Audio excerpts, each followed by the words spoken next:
Welcome. Fixed preposition में आप देख सकते हो पिछले 20 क्वेश्चन हमने वीडियो में देख चुके हैं। आज 21 वाला देखते हैं, ठीक है ना। ही is grateful his boss for the promotion. तो ग्रेटफुल के साथ में क्या आएगा? जब हम ग्रेटफुल की बात करते हैं तो दो प्रीपोजिशन का यहाँ पे यूज होता है। एक ग्रेटफुल टू होता है और एक ग्रेटफुल फोर होता है। दोनों शब्द ग्रेटफुल के साथ में लग सकते हैं, टू भी और फोर भी। लेकिन जब फोर लगता है तो हम उसके बाद में किसी वस्तु का नाम लेते हैं, इस बात को आपको ध्यान रखना है। और टू रहता है तो उसके बाद में हम पर्सन का नाम लेते हैं। अब यहाँ पे देखिए पर्सन का नाम है या वस्तु का नाम है। ग्रेटफुल के बाद में बॉस लिखा हुआ है मतलब पर्सन का नाम है, तो आप टू के साथ में जाओगे, इस बात को आपको ध्यान रखना है, ठीक है। आगे, और ग्रेटफुल का मतलब क्या होता है? सौभाग्यशाली।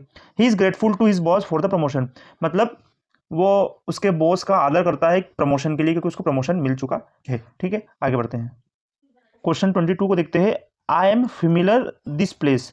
फेमिलियर का मतलब क्या होता है कि मुझे बहुत अनुभव है इस जगह का, है ना। इस किसी भी चीज़ का, ये प्लेस लिखा है तो इस जगह का बहुत अनुभव है, या कोई सी और चीज़ लिखी है तो उस चीज़ का भी अनुभव है। मतलब ये व्यक्ति क्या है कि हाँ, मुझे पता है हर एक चीज़ का।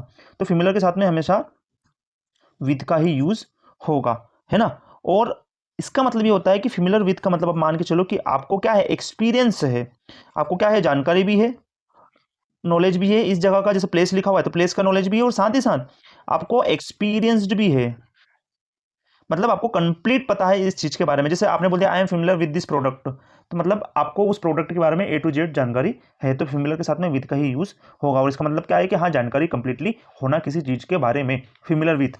जैसे आप किसी दोस्त को जानते हो बढ़िया तरीके से, उसके व्यवहार को जानते हो, तो आप बोल सकते हैं I am familiar with this person.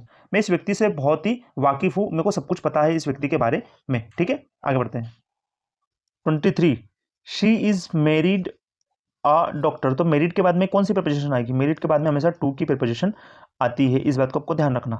Clear? To की प्रीपोजिशन ही आएगी, जिसका मतलब क्या है कि लड़की ने इस व्यक्ति से शादी की है। तो मेरी के बाद में टू का यूज होता है, इस बात को आपको ध्यान रखना है। इसलिए मेरिड के साथ में टू आया हुआ है। हमेशा फिक्स्ड प्रीपोजिशन में मेरी के बाद में टू ही आता है। आगे बढ़ते हैं, question 24, the accident resulted a broken leg. मतलब एक्सीडेंट हुआ और रिजल्ट क्या है? ब्रोकन लेग, मतलब टांग टूट गई। तो एक्सीडेंट हुआ और उसका रिजल्ट क्या है? Broken leg. तो रिजल्ट के बाद में क्या लिखा हुआ आएगा? रिजल्ट के बाद में इन का यूज होगा। रिजल्ट के बाद में जैसे ही इन का यूज हुआ, इसका मतलब क्या है कि परिणाम पता चल गया। अब एक्सीडेंट से क्या हुआ? सामने वाले की लेग टूट गई है, तो रिजल्ट के बाद में इन का ही यूज होगा, हमेशा इस बात को ध्यान रखना।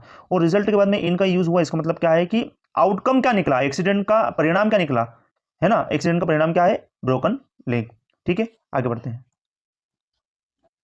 25 वाला question, he is ashamed his behaviour. तो अशेम्ड के बाद में क्या आएगा? अशेम्ड के बाद में ऑफ का यूज होगा, और अशेम्ड हमेशा प्रीपोजिशन ऑफ का यूज करती है, इस बात को आपको ध्यान रखना है।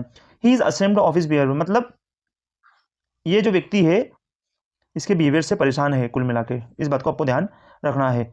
शर्मिंदा है, कुल मिला के अपन ये बोल सकते हैं, ठीक। तो अशेम्ड के बाद में ऑफ का यूज होगा, ठीक है। मिलते हैं नेक्स्ट वीडियो में नेक्स्ट क्वेश्चंस के साथ में। Bye for now.